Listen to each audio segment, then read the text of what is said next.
ಕಲಬುರಗಿ ಜಿಲ್ಲೆಯಲ್ಲಿ ಅದರಲ್ಲೂ ಕಲ್ಯಾಣ ಕರ್ನಾಟಕದಲ್ಲಿ ಬಹಳ ಜನ ಒಂದು ತಪ್ಪು ಕಲ್ಪನೆಯನ್ನ ಮನಸ್ಸಿನಲ್ಲಿ ಇಟ್ಕೊಂಡಿದ್ದಾರೆ. ನನಗಂತೂ ಆ ತಪ್ಪು ಭಾವನೆ ಇಲ್ಲ. ಯಾಕೆಂದ್ರೆ 2004ರಿಂದ ಮಾತನಾಡ್ತಕ್ಕಂಥದ್ದಾದ್ರೆ ತುಂಬಾ ಜನ ಅಂದ್ಕೊಂಡಿದ್ದಾರೆ ಜನತಾದಳ ಪಕ್ಷ ಬರೀ ಹಳೆ ಮೈಸೂರು ಪ್ರಾಂತ್ಯಕ್ಕೆ ಸೀಮಿತವಾಗಿರ್ತಕ್ಕಂಥ ಪಕ್ಷ ಅಂತ. ಆದರೆ ಚುನಾವಣೆಗಳ ಫಲಿತಾಂಶದ ಬಳಿಕ ಕಳೆದ 4-5 ಚುನಾವಣೆಗಳ ಇತಿಹಾಸವನ್ನು ತೆಗೆದುಕೊಂಡು ನೋಡಿದಂಥ ಸಂದರ್ಭದಲ್ಲಿ ಕಲ್ಯಾಣ ಕರ್ನಾಟಕದ ಭಾಗದಿಂದ ನಾವು ಎದುರು ನೋಡ್ತಕ್ಕಂಥ 41 ವಿಧಾನಸಭಾ ಕ್ಷೇತ್ರದ ಪೈಕಿ ಅತಿ ಹೆಚ್ಚು ಶಾಸಕರನ್ನ ಜನತಾದಳ ಪಕ್ಷಕ್ಕೆ ಕಲ್ಯಾಣ ಕರ್ನಾಟಕದ ಜನತೆ ಬಹುತೇಕ ಬಹು ಸಂದರ್ಭದಲ್ಲಿ ಚುನಾವಣೆಗಳಲ್ಲಿ ಆಶೀರ್ವಾದ ಮಾಡಿರ್ತಕ್ಕಂಥದ್ದು ನೋಡಿದ್ದೇವೆ. ನನಗೆ ತುಂಬಾ ಜನ ನಾಯಕರು ಮಾತನಾಡಬೇಕಾದ್ರೆ ಹೇಳ್ತಾ ಇದ್ರು, ನೀವು ಹಳೆ ಮೈಸೂರು ಪ್ರಾಂತ್ಯದ ಜಿಲ್ಲೆಗಳಿಗೆ ಮಾತ್ರ ಸೀಮಿತಗೊಳಿಸ್ಕೊಳ್ಬಾರ್ದು, ಕಲ್ಯಾಣ ಕರ್ನಾಟಕದಲ್ಲಿ ಸನ್ಮಾನ್ಯ ದೇವೇಗೌಡರ ನೀರಾವರಿ ಯೋಜನೆಗೆ ವಿಚಾರಕ್ಕೆ ಸಂಬಂಧಪಟ್ಟಂತೆ ಸಾಕಷ್ಟು ಸಾಧನೆಗಳಿದೆ, ಸನ್ಮಾನ್ಯ ಕುಮಾರಣ್ಣವರ ಸಾಧನೆಗಳಿದೆ, ಪಕ್ಷದ ಅಭಿಮಾನಿಗಳ ದಂಡು ಕಲ್ಯಾಣ ಕರ್ನಾಟಕದ ಭಾಗದಲ್ಲಿ ಪಕ್ಷವನ್ನ ಕಟ್ತಾನೆ ಅಂತಕ್ಕಂಥ ಹುರುಪನ್ನ ಇಟ್ಕೊಂಡಿರ್ತಕ್ಕಂಥ ಸಂಖ್ಯೆ ದೊಡ್ಡ ಮಟ್ಟದಲ್ಲಿದೆ. ಹಾಗಾಗಿ ನಿಮ್ಮ ಪಕ್ಷ ಸಂಘಟನೆ ಯಾವ ಕಾರಣಕ್ಕೂ ಕೂಡ ಹಳೆ ಮೈಸೂರು ಪ್ರಾಂತ್ಯಕ್ಕೆ ಮಾತ್ರ ಸೀಮಿತಗೊಳಿಸಬಾರ್ದು, ನೀವು ನಮ್ಮ ಜೊತೆಯಲ್ಲಿ ನಿರಂತರವಾಗಿ ಸಂಪರ್ಕದಲ್ಲಿರಬೇಕು, ಸಂಬಂಧವನ್ನ ಇಟ್ಕೊಳ್ಬೇಕು ಅಂತಕ್ಕಂಥ ತಾಕೀತನ್ನ ಇವತ್ತು ನನಗೇನು ಮಾಡಿದ್ದೀರಿ.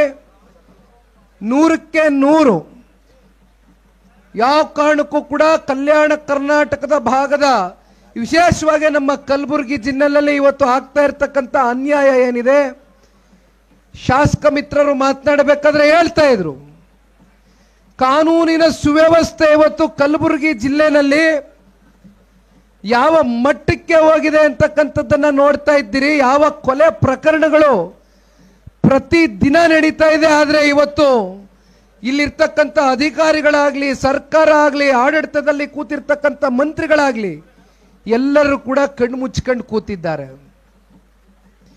ಸೆಡಂನಲ್ಲಿ ಚಿತ್ತಾಪುರದಲ್ಲಿ 165 ಕೋಟಿ ರೂಪಾಯಿಯಷ್ಟು ಇವತ್ತು ಸ್ಯಾಂಡ್ ಮಾಫಿಯಾದ ಹಗರಣ ಆಗಿದೆ. ಇದು ಕಣ್ಣು ಮುಂದೆ ಬೆಳಕಿಗೆ ಸಾರ್ವಜನಿಕ ವಲಯದಲ್ಲಿ ಚರ್ಚೆಗೆ ಬಂದರೂ ಕೂಡ ಯಾವುದೇ ರೀತಿಯಾದಂಥ ತನಿಖೆಗಳು ಇಲ್ಲಿಯವರೆಗೂ ಸರ್ಕಾರದಲ್ಲಿ ಇರ್ತಕ್ಕಂಥ ಪ್ರಭಾವಿ ನಾಯಕರುಗಳು ಮಾಡ್ತಾ ಇಲ್ಲ. ಕಲ್ಯಾಣ ಕರ್ನಾಟಕ ಭಾಗದಿಂದ ಕಾಂಗ್ರೆಸ್ನಲ್ಲಿ ಇರ್ತಕ್ಕಂಥವರು ಸಾಕಷ್ಟು ಅಗ್ರಗಣ್ಯ ನಾಯಕರುಗಳು ಬಹಳ ಶಕ್ತಿಯನ್ನು ತುಂಬಿಸಿದ್ದಾರೆ. ಜನತೆ ದಾಖಲೆ ಮುರಿಯುವಷ್ಟು ಶಾಸಕ ಸ್ಥಾನವನ್ನು ಕೊಟ್ಟಿದ್ದೀರಿ, ದಾಖಲೆ ಪ್ರಮಾಣದಷ್ಟು ಸಂಸದರಾಗಿ ಆಯ್ಕೆ ಮಾಡಿದ್ದೀರಿ. ಹಲವಾರು ಬಾರಿ ಅಧಿಕಾರದಲ್ಲಿ ಇದ್ದಂಥವ್ರು, ಅಧಿಕಾರವನ್ನು ಉಣದಂಥವ್ರು, ನೋಡಿದಂಥವ್ರು. ಇವತ್ತು KKRDB ಕ್ರಿಯಾಶೀಲ ಯೋಜನೆ ಮೂಲಕ ನಿಮಗೆ ಸಿಕ್ಕಬೇಕಾಗಿರ್ತಕ್ಕಂಥ ಅಭಿವೃದ್ಧಿಯ ಹಣ ಇವತ್ತು ಎಲ್ಲಿಗೆ ಹೋಗಿದೆ ಅಂತಕ್ಕಂಥದ್ದು ಯಾರು ಕೂಡ ಮಾತನಾಡೋದಕ್ಕೆ ಸಿದ್ಧ ಇಲ್ಲ. ಮಾತೆತ್ತಿದ್ರೆ 13,000 ಕೋಟಿ ಹೋಗಿದೆ, 3,000 ಕೋಟಿ ಹೋಗಿದೆ, 5,000 ಕೋಟಿ ಬಂದಿದೆ ಅಂತಾರೆ. ಆದರೆ ಇವತ್ತು ಹಣ ಎಲ್ಲಿಗೆ ಹೋಗಿದೆ, ಯಾವುದಕ್ಕೆ ಸಮರ್ಪಕವಾಗಿ ಬಳಕೆ ಆಗಿದೆ, ಯಾವ ರಸ್ತೆಯನ್ನು ಅಭಿವೃದ್ಧಿ ಮಾಡಿದ್ದೀರಿ, ಯಾವ ಚರಂಡಿಯನ್ನು ಸರಿಪಡಿಸಿದ್ದೀರಿ, ಯಾವ ಸರ್ಕಾರಿ ಕಟ್ಟಡಗಳಿಗೆ ಕಟ್ತಕ್ಕಂಥದಕ್ಕೆ ಉಪಯೋಗವನ್ನು ಮಾಡಿದ್ದೀರಿ ಅಂತಕ್ಕಂಥದ್ದು ಇವತ್ತು ಒಂದು ಶ್ವೇತ ಪತ್ರವನ್ನು ನೀವು ಹೊಡಿಸಬೇಕು ಅಂತಕ್ಕಂಥದ್ದು ಇವತ್ತು ಪಕ್ಷದ ನಾಯಕರಾಗಿರ್ತಕ್ಕಂಥ ಸನ್ಮಾನ್ಯ ಕುಮಾರಣ್ಣವರು ಸವಾಲನ್ನು ಹಾಕಿದ್ದಾರೆ. ಇಲ್ಲಿರ್ತಕ್ಕಂಥ ಕಲ್ಯಾಣ ಕರ್ನಾಟಕದ ಕಾಂಗ್ರೆಸ್ನ ನಾಯಕರಿಗೆ ಜನತಾದಳ ಪಕ್ಷದಿಂದ ಸನ್ಮಾನ್ಯ ಕುಮಾರಣ್ಣವರ ಪರವಾಗಿ ಇವತ್ತು ಈ ಸವಾಲನ್ನು ಹಾಕ್ತೇವೆ. ಈ ಸವಾಲನ್ನು ಸ್ವೀಕಾರ ಮಾಡ್ತಕ್ಕಂಥ ನಮ್ಮ ಜಿಲ್ಲೆಯಲ್ಲಿ ಬಹಳ ಜನ ದಮ್ಮು ತಾಕತ್ ಬಗ್ಗೆ ಮಾತಾಡ್ತಾರೆ. ಅದೇ ದಮ್ಮು ತಾಕತ್ತು ಏನಾದರೂ ಇಲ್ಲಿರ್ತಕ್ಕಂಥ ಜಿಲ್ಲೆಯ ಕಾಂಗ್ರೆಸ್ನ ನಾಯಕರಿಗಿದೆಯಾ? ದಮ್ಮು ತಾಕತ್ತಿನ ಮಾತುಗಳು ಕೇವಲ ಬೊಗಳೆ ಭಾಷಣ ಆದ್ರೆ ಅದಕ್ಕೆ ಅರ್ಥ ಕೊಡೋದಿಲ್ಲ. ಅದು ಕೆಲಸದ ರೀತಿಯಲ್ಲಿ ಪರಿವರ್ತನೆ ಆಗಬೇಕು ಅಂತಕ್ಕಂಥದ್ದು ಇವತ್ತು ಆಲ್ಕೋಡ್ ಹನುಮಂತಪ್ಪನವರು ಮಾತನಾಡ್ಬೇಕಾದ್ರೆ ಹೇಳ್ತಾ ಇದ್ರು. ಕಾಯಕವೇ ಕೈಲಾಸ. ನಾನು 86 ಕೆಜಿ ಇದ್ದವಳು 71 ಕೆಜಿ ಬಂದಿದ್ದೀನಿ. ವಯಸ್ಸಾದ್ಮೇಲೆ ಸ್ಮಾರ್ಟ್ ಆಗಿ ಕಾಣ್ತೀರಾ ಅಂದ್ರೆ ಜಿನ್ನಿ. 126 ಕೆಜಿ ವೇಟ್ ಇದ್ದು ನಾವು ಈಗ 114 ಕೆಜಿ ಲೆಕ್ಕ ಬಂದಿದ್ದೀವಿ. ಯಾವುದೇ ಸೈಡ್ ಎಫೆಕ್ಟ್ ಆಗಿಲ್ಲ. 84ರಿಂದ 50 ಕೆಜಿ ಬಂದೆ. ಆಮೇಲೂ ಸಣ್ಣಗೆ ಫಿಟ್ ಆಗಿದ್ದೀನಿ. ಅದಕ್ಕೆ ನಾನು ಯೂಸ್ ಮಾಡ್ತಾ ಇರೋದು ಜೀನಿ ಸ್ಲಿಮ್.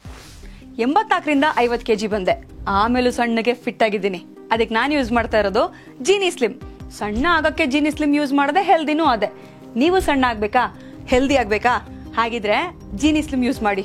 ಹೇ, ಸಣ್ಣ ಆಗೋದಿಕ್ಕೆ ಯಾವುದೋ ಪ್ರಾಡಕ್ಟ್ ಹೇಳ್ತಾ ಇದ್ದಾಳೆ, ಏನಾದ್ರೂ ಸೈಡ್ ಎಫೆಕ್ಟ್ಸ್ ಇದೆ ಅಂತ ಯೋಚನೆ ಮಾಡ್ತಾ ಇದ್ದೀರಾ? ಖಂಡಿತ ಇಲ್ಲ. ಯಾಕಂದ್ರೆ ಇದು ಕೆಮಿಕಲ್ ಫ್ರೀ. ಸಣ್ಣ ಆಗ್ಬೇಕು ಅಂದ್ರೆ ಜೀನಿ ಸ್ಲಿಮ್ ಯೂಸ್ ಮಾಡಿ. ಹೆಚ್ಚಿನ ಮಾಹಿತಿಗೆ ಕೆಳಗೆ ಡಿಸ್ಪ್ಲೇ ಆಗ್ತಿರೋ ನಂಬರ್ಗೆ ಕಾಲ್ ಮಾಡಿ.